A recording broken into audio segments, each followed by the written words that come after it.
Foot and से हमें देखना है इसकी रिस्पायरेशन को, कोई विजिबल पल्सेशन हो आपकी चेस्ट पे, कोई भी विजिबल स्कार मार्क हो, ठीक है, तो वो हमें सारी चीज़ देखनी है। कोई प्रीवियस एब्डोमिनल सर्जरी या कोई भी सर्जरी हो तो वो इसमें देख लेंगे, ठीक है। देन जो है हमें क्या करना है, ठीक है, इनके हमने पल्सेस पता करना है, ठीक है। पल्सेस का व्यू तरीका है आपका, ओके, और फिर इसके साथ ही हमने आपकी देख लेना है उसके बाद बताएँ थर्मामीटर अगर किसी के पास है तो आपने इसकी लॉन्ग केस में तो हमें थर्मामीटर रखना है, शॉर्ट केस में रखना है, ठीक है। इसी में आपकी रेडियल डिले और रेडियल सेंटर आपकी टांग पे मैं तरह हाथ रखूँगा, तो आइडियली 15 सेकंड या 10 सेकंड के आपने देखना है। अगर पेशेंट को साइनस रिदम है, साइनस रिदम नहीं है तो you will have to check for 1 minute, ठीक है। अगर ए फिट है और उसमें आपने एग्जामिनर को बता देना है कि अगर ए फिट है कि I will check for the pulse deficit. Pulse deficit में एग्जामिनर कार्डियक कंसल्टेशन करेगा या कोई कुलीग आपका, और आपने वो देखनी है पल्सेस। और पल्स डिफिसिट क्या होता है, रेडी फॉर्मेलिटी देख लिया, ठीक है। उसके बाद आपने पेशेंट का बीपी देख लेना है, एंड में भी देख सकते हैं, स्टार्ट में भी देख सकते हैं, जैसा आपका बीपी है, ठीक है। इसके साथ साथ आपने पेशेंट की इधर ही कोई विजिबल कैरोटिड पल्सेशन और जेवीपी देख लेनी है, सही हो गया। और पेशेंट का आपका 45 डिग्री के एंगल पे होना चाहिए, ठीक है। अगर तो आपकी जेवीपी रेज्ड है तो आपने उसको नीचे से ऊपर की तरफ उसको करना है, क्या कहते हैं, बंद करना है, एंड देन उसके ऊपर नीचे से ऊपर तक दोबारा जेवीपी आपकी ट्रेस करनी है। और अगर साइनस रिदम में है तो आपकी वेव वगैरह उसमें दिखाई देती है पल्सेशन से, ठीक है। ये आपका हो गया है, जुबान बाहर निकालें, ठीक है, उस पर देखें। यूजुअली जितने वेलवुलर लीजन्स होते हैं उसमें हम जॉन्डिस और कंजक्टाइवल आदमी देखते हैं एनीमिया के लिए, ठीक हो गया। ये मैं देख लिया, टंग देख लिया इसकी, ठीक है। देन जो है हम इसकी इंस्पेक्शन पर हमें ऑलरेडी विजिबल पल्सेशन देखनी है यूजुअली, और उसके साथ हमें स्कार मार्क देखने हैं, ठीक है। कोई एट्रियोमिनस वॉल फॉर्मेशन होती है वो हमें देख लेनी है, कोई एब्डोमिनल साइटिस वगैरह या कैपिटल लूसी वगैरह अगर बने होते हैं तो कोई और डिजीज़ हो सकती है वो हमें देख लेनी है, ठीक है। देन हमने करनी है पेशेंट की पाल्पेशन, ठीक है। तो इसमें आपने एपिक्स बीट देखनी है। Apex beat is the maximum intensity with each beat जो आपके इसकी डिस्प्लेज भी है, और ये बड़ी उंगली देखें, थर्ड वाली, ये मिडल फिंगर जो यहाँ पे, ठीक है। दिस वन इज़, ये देखें, विद एवरी बीट पेशेंट की मुझे नीचे से इसकी एक तो महसूस भी हो रही है और मेरी उंगली को भी जो है ना ऊपर नीचे कर रहा है। तो this is the apex beat of the patient which is displaced laterally and inferiorly in the anterior zigzag line in the 6th intercostal space, ठीक है। तो इसको आपने फिर मेजर कर लेना है मेजरिंग टेप से, या आप उसको कह दें कि इतने fingers from the mid from sternal area, और आइडियली आपके पास मेजरिंग टेप होनी चाहिए, उससे आप मेजर कर लीजिए, ठीक हो गया। 10 सेंटीमीटर है, 12 सेंटीमीटर है, जितनी है, ठीक है। This is the apex beat और इट इज़ सस्टेन, ठीक है। आपको मतलब नीचे से आपको महसूस होता है, ठीक है, उसी जगह पे। This is non as sustain apex beat, ठीक हो गया। सस्टेन एपिक्स बीट आपकी एएस में होती है, आपकी एआर में हो सकती है, आपकी हुक्म में हो सकती है। यूजुअली एएस में आपकी एपिक्स बीट डिस्प्लेस नहीं होती, ठीक है। लेकिन इस पेशेंट में कुछ और भी वेलवुलर लीजन्स हैं जो कि एलवी को डायलेट कर रही हैं, और इस वजह से फिर आपका एपिक्स बीट डिस्प्लेस हुई है। एएस में यूजुअली नहीं होती, अगर एआर हो या एलवी डायलेट हो जाए या एमआर हो तो उसमें डिस्प्लेस एपिक्स बीट, ठीक है। उसके बाद आपने देख लेनी है पेरिस्टेनम हीव देख लेनी है, ठीक है। तो हीव अगर लेफ्ट वेंट्रिकुलर हाइपरट्रॉफी है, राइट वेंट्रिकुलर हाइपरट्रॉफी है तो आपको आ जाएगी। इसके बाद थ्रिल देख लेनी है, अगर कोई और लीजन है, ठीक है, तो उसमें आपके थ्रिल देख लें, थ्रिल कोई नहीं है इसमें। इसके साथ आपने थ्रिल बाकी भी जगह पे देख लेनी है, ठीक है, ऊपर।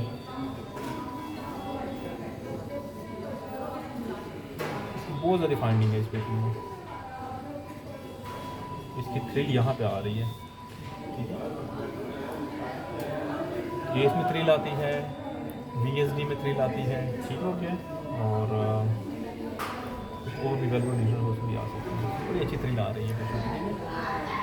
और हाइपरट्रॉफी हीव नहीं है इसकी, और apex beat is sustained and displaced laterally and in the interior line almost may be.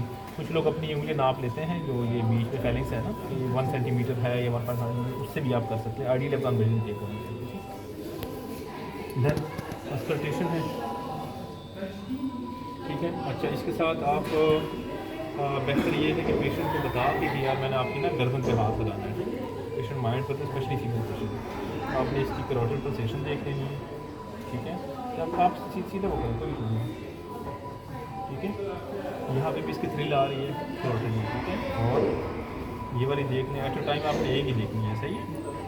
इसका फ़ायदा ये होता है कि पेशेंट अगर साइनस रिदम में है तो आप उसको कर लें सिस्टोलिक या डायस्टोलिक मरमर को देखने के लिए। अगर इसके साथ आ रहा है बीट के साथ तो दिस इज सिस्टोलिक, अगर बीट के बाद आ रहा है तो ये टैकी में पेशेंट का आपको कंफ्यूज होता है, ब्लडी चल रहा हो या रेट ठीक चल रहा हो, कोई मसला नहीं होता।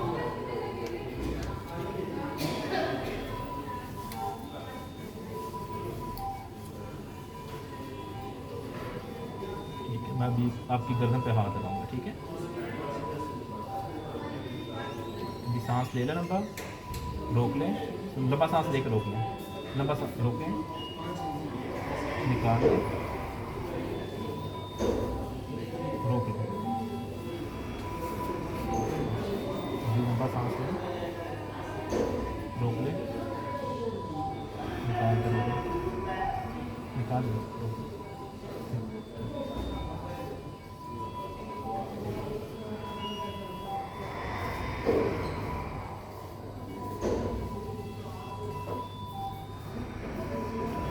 लंबा सांस ले लें, रोक लें, रोक निकाल के रोक लें, सांस ले के रोक लें,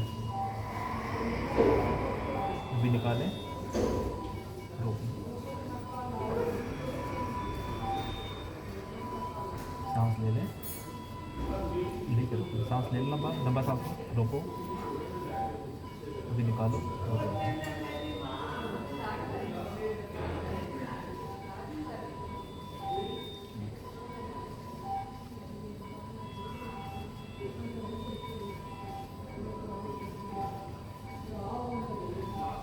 ठीक है, अभी करवट ले लो लेफ्ट साइड पे, तो किसी करवट ले लो, बस ठीक है।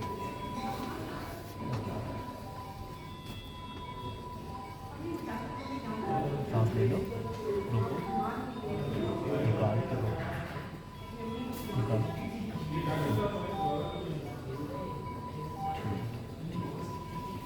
अभी मैं आपकी गर्दन को बना देती हूँ।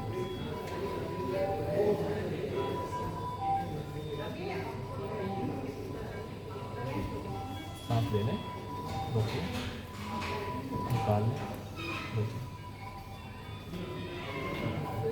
अभी आप बैठ जाए, बैठे अपने लाजमी पेशेंट को बिठा के मैं बैठ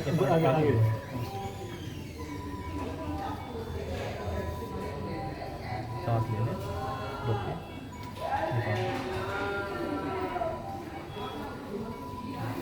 जो है लंबे सांस लें, कभी ऊपर करते हैं, लंबे सांस लें,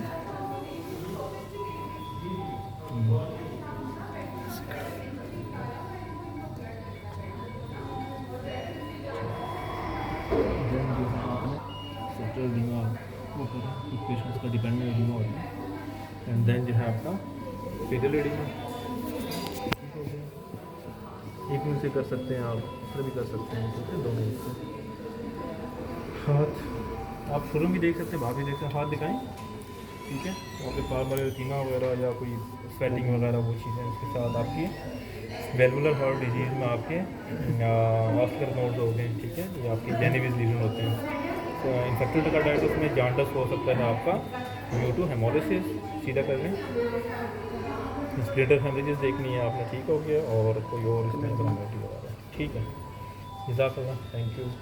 तो विद 45 डिग्री एंगल, ठीक है, and he is not in a distress, without any respiratory distress और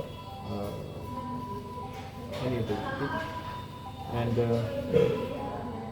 he is in sinus rhythm. His pulses are of low volume and slow rising pulse with a rate of almost 70 beats per minute. There is no radial and radiofemoral decay. On inspection of the chest, there is no visible scar mark, no deformity or no arterial malformation. His first heart sound is of normal intensity. His second heart sound is second part sounds of normal intensity. There is an ejection systolic murmur, which is best heard on the right second intercostal space and also radiating to the apical area. इससे पहले आपने palpation की बता देनी है. His apex beat is in the is displaced laterally and inferiorly in the sixth intercostal space in the mid axillary line, almost 12 to 14 centimeter from the sternal area. His first heart sound is of normal intensity. His second heart sound is of normal intensity. There is ejection systolic murmur, which is best heard in the second right intercostal space at the aortic area, which is of grade 4/6, and it's radiate to the carotid and in the apical area, and it is accentuated while the breath is held in expiration. There is another systolic murmur at the mitral area, which is best heard when the patient breath was held in expiration, and it's radiated into the axillary region. There is diastolic murmur in the left third and fourth intercostal space, which is of 3/6 grade, and it's increase on expiration. And there is no peripheral sign of infector endocarditis. The patient is not jaundiced and which is not anemic. There is no pedal or sacral edema. His chest examination shows bilateral liver pituitation. So इसके बाद आपकी what is the diagnosis? So based on the finding, my patient is a case of aortic valve disease along with mitral regurgitation. So इसके बाद फिर आपके पूछेगा कि what is the predominant lesion, ठीक है, in this patient. ठीक है, तो आपके साइंस होते हैं, पेरिफेरल साइंस होते हैं, कुछ आपके सिस्टेमिक साइंस होते हैं, ठीक है. तो इसका जो वो है, this patient is having predominant aortic stenosis along with mitral regurgitation, ठीक है. उसके बाद फिर आपके signs of severity आ जाते हैं पेशेंट के.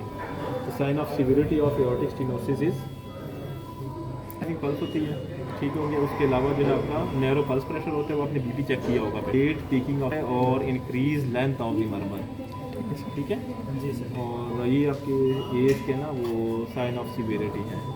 फिर आपके मिक्स एओर्टिक वेल डिजीज़ में डिपेंड करता है कि कौन से साइंस उसके जो है ना वो आते हैं, ठीक है. आप अगर AR सस्पेक्ट कर रहे हैं तो मैंने इसके जो है वो भी देखने हैं फेमोरल पे ना पिस्टल शॉट साइन, वो देखना होता है. डांसिंग कैरोटिड होती है जो कि इसकी नहीं है, ठीक है.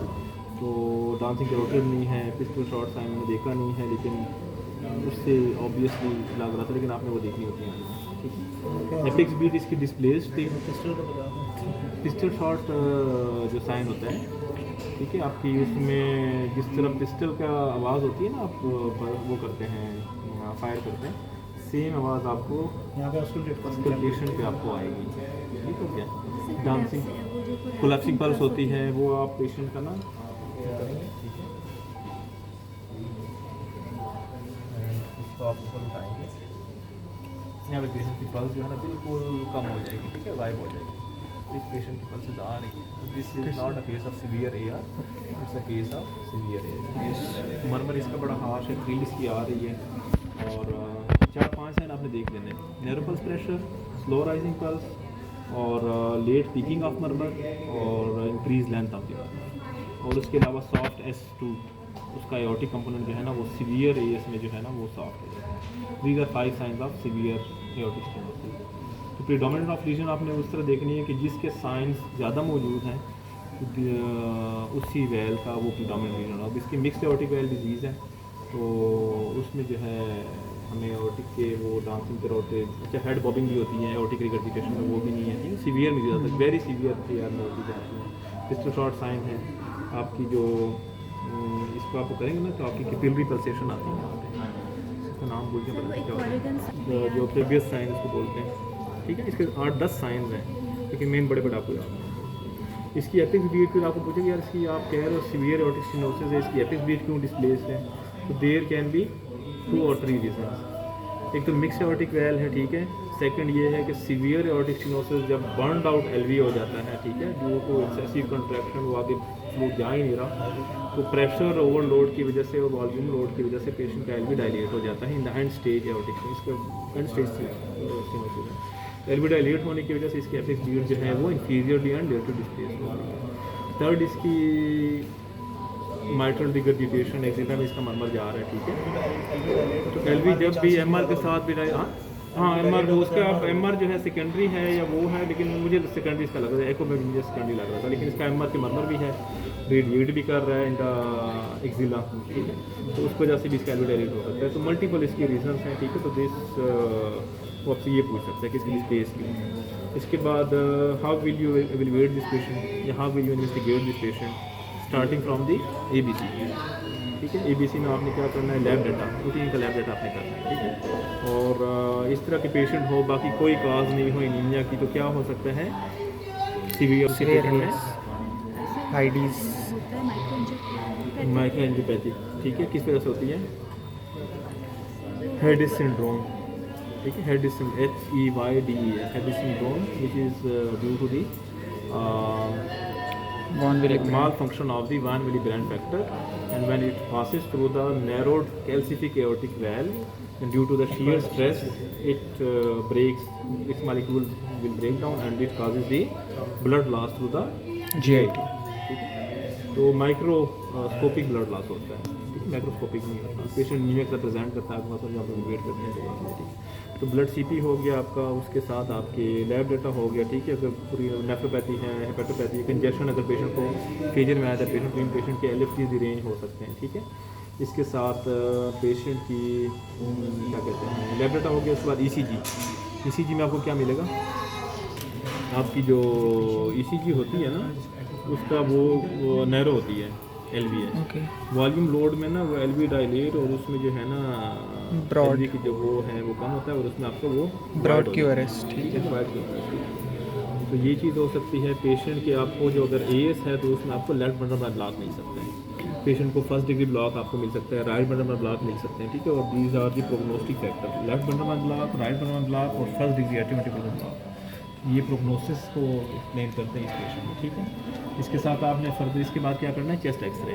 चेस्ट एक्सरे में क्या मिलेगा आपको, नहीं स्ट्रेटनिंग कार्डियो में गली AS में नहीं आती है। अगर आपके पास साथ में वो है AR है या आपका LV, इसमें डायरेक्ट तो मिलेगी आपको, स्ट्रेटनिंग लेकिन आएगी AS सर, में आपको नहीं मिलती, ठीक है। वो स्ट्रेटनिंग जो होती है सर, स्ट्रेट बॉर्डर, वो तो MS में होता है, एट्रियल बॉर्डर और पल्मोनरी का जो डबल कंटूर सर, वो नहीं होती। इसमें ना कैल्सिफिकेशन आपको मिल जाती है, ओके। वैन की कैल्सिफिकेशन, साथ में एओर्टिक जो असेंडिंग एओर्टा होता है, ठीक है, उसकी जो आपको कैल्सिफिकेशन मिल जाती है। थर्ड उसके बाद क्या करेंगे, इको क्राइटेरिया आपने, ठीक है, और सीवियर आपने याद करना है ऑन मेडिसिन की बेसिस पे, ठीक है। मीन ग्रेडियंट याद करना है, mean gradient 40 millimetre of mercury से ज़्यादा होना चाहिए, उसकी इक्वल होना चाहिए। Vmax, ठीक है, वो आपका 4 से ज़्यादा होना चाहिए।